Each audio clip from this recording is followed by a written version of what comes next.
In the modest suburban enclave of Whispering Pines, the houses wore the wear of generations and the streets held secrets of quiet lives. Among the neat lawns and white picket fences lived Russell Adams, a man whose life was defined by bitterness. Every morning before sunrise, as dewy grass still shimmered, Russell would step onto the creaking porch of his weathered home. His eyes, cold and calculating, wandered over the tidy yards of his neighbors. Yet none drew his enmity more than the humble home of the Martinez family. The Martinez family had moved into the neighborhood seeking a fresh start, a chance for dignity and peace as they built a life far from hardships of the past. Carlos, the family patriarch, and his wife, Elena, with their two lively children, Miguel and Rosa, welcomed every day with cautious hope. But for Russell, whose prejudices were run deep and taught by an upbringing steeped in fear of difference, their every smile was an affront.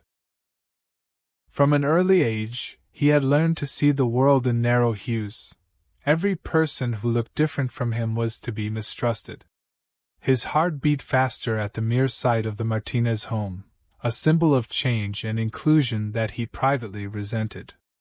Every aspect of his formality, or more accurately, his rigid requirement for sameness, was challenged by the diversity that had quietly crept into Whispering Pines.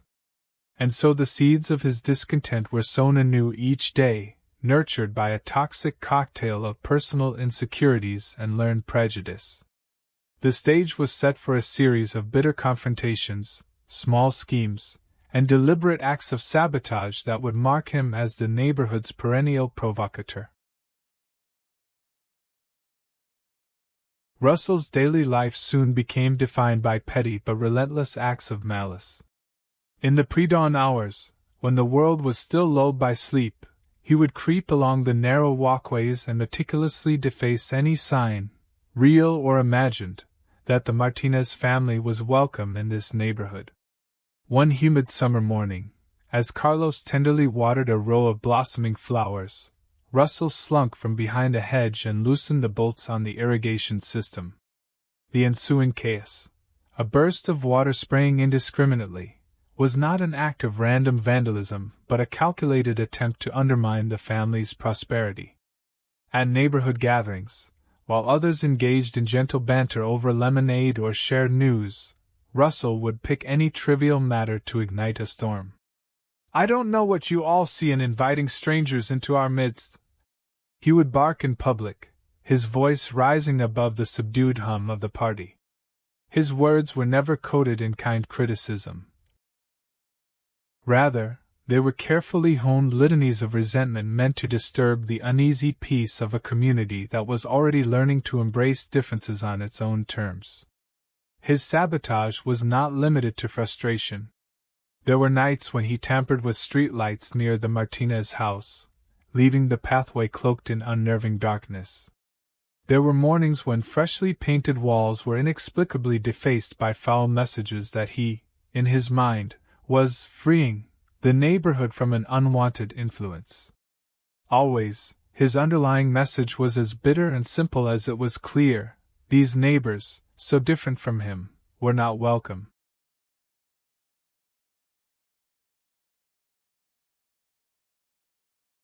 In a place where suspicion often festered into action, Russell's darkest weapon was his use of authority, and the systems he believed protected his way of life.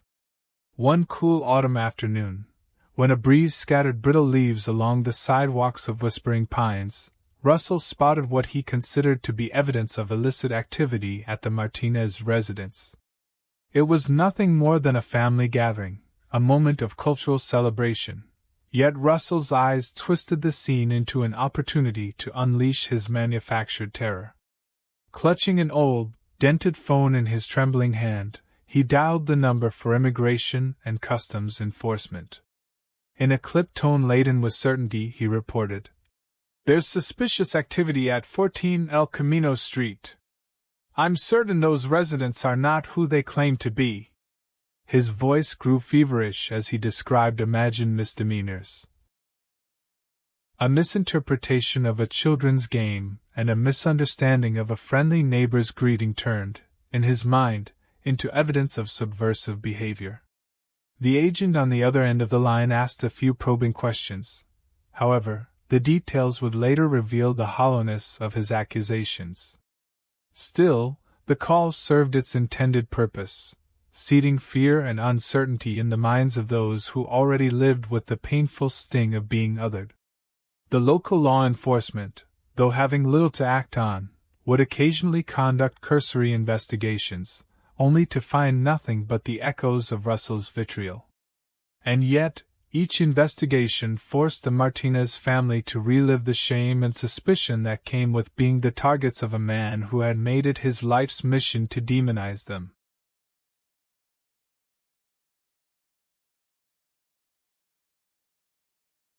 Over the course of many months, the quiet streets of Whispering Pines became the stage for a silent war of attrition.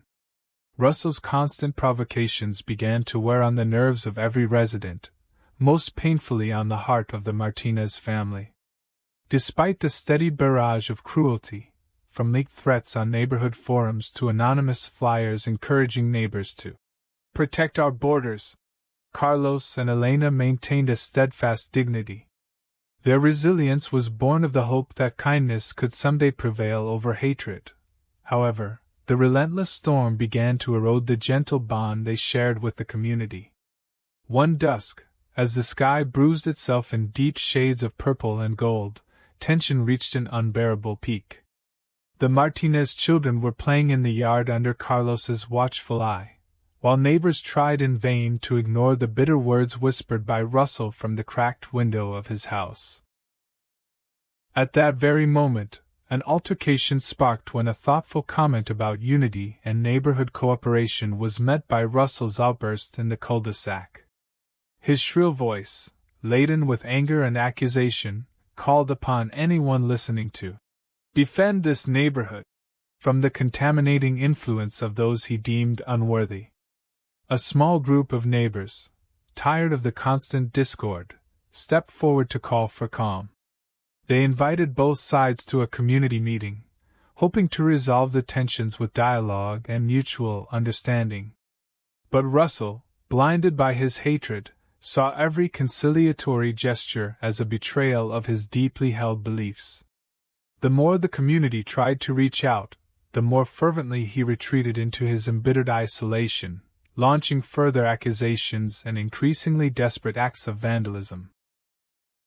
One particularly bitter winter evening, as an icy wind rattled the nearly barren trees, Russell's confrontation with reality came crashing down like the brittle frost on the ground. A heated dispute erupted in front of a modest cluster of houses. His voice, once strong and commanding in its malcontent, now trembled uncontrollably.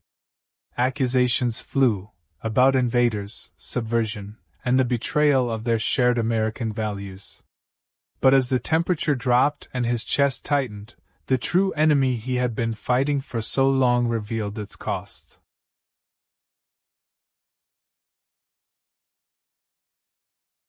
It was during this final confrontation, amid jeers, fearful glances, and bitter retorts, that the full weight of Russell's internal decay became painfully evident. As he lunged, spittle and fury mixing in his cry of hatred, his heart, battered by years of relentless anger, finally gave out. In an almost cinematic moment of downfall, Russell clutched his chest and staggered backward. Neighbors halted mid-sentence. The angry wind seemed to pause its howl as he collapsed onto the worn pavement of his own front yard. Ambulances and police cars soon filled the street, their sirens wailing a mournful dirge. Yet even as paramedics attempted to revive him, it was clear that the flame of hate had devoured its source.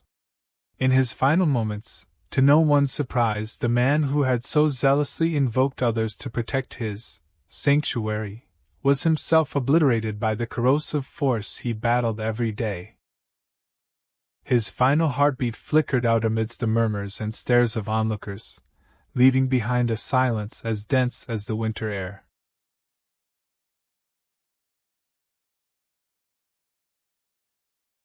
As the shock of Russell's collapse receded into the cool morning light, the neighborhood was left with the bittersweet aftermath of a long, ugly chapter. For many residents, his death was a relief, a clearing of a dark stain that had festered on the community's spirit. For the Martinez family, however, the ripples of hurt ran deep but now carried with them a promise of change. With the constant threat of future sabotage lifted, Carlos and Elena gathered their children and began the sorrowful task of reclaiming the life they had so arduously built. They organized meetings with supportive neighbors who expressed regret for not having intervened sooner, and soon, discussions began about forging a new beginning, one where differences would no longer be fodder for suspicion and hate. After much deliberation and with hearts still tender but resolute, the Martinez family, and several other neighbors who had also suffered under the shadow of intolerance, decided to leave Whispering Pines. They relocated to a new town, nestled somewhere between fresh hope and the promise of community. In this new place, where the air felt less oppressive and where neighbors genuinely greeted one another with free smiles, the wounds of past animosities began slowly to mend. In their new town, the family discovered a diverse tapestry of cultures that celebrated differences rather than feared them. They built a modest home in a neighborhood that prided itself on mutual respect. Children's laughter, not the murmurs of suspicion, filled the streets. And as the seasons turned, the story of a hateful man consumed by his own bitterness became a cautionary whisper in the memory of those who had once lived in his shadow, a grim reminder of how hatred only destroys its bearer and isolates a community from its true potential for togetherness.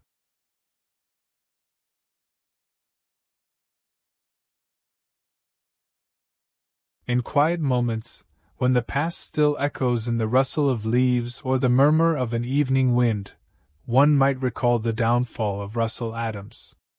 His life was a stark testament to the corrosive power of prejudice, a heart so fixated on the foreign and the different that it sealed its own fate.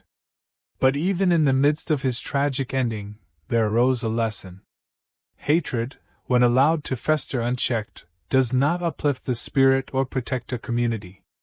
Instead, it erodes the very foundations of life, leaving in its wake not the triumph of ideology but the lonely echo of a heart that finally gave in to its own poison. For the Martinez family and those who chose compassion over enmity, the move to that new town was not merely an escape, it was a rebirth. It symbolized that even when a community is scarred by intolerance, unity and understanding can eventually kindle a peaceful, hopeful future. In a world often divided by lines drawn in the sand, it was the quiet strength of kindness and acceptance that ultimately outlasted a man's rage. This is a tale that underscores how personal hate can disturb not only one's inner life but also the shared fabric of a community. It is a cautionary narrative, a reminder that hostility, if unchallenged, consumes the soul of the one who nurtures it, while the possibility of renewal always lingers for those who embrace diversity and empathy. If this story resonates with you, you might also be interested in discussions about how art and literature have long depicted the destructive nature of unchecked prejudice. Stories from various times and cultures speak to the same universal truth, that while the shadows of hate may linger, the light of understanding and community can, if nurtured, transform even the bleakest of landscapes into a place where peace ultimately prevails. What themes or similar narratives have touched you lately?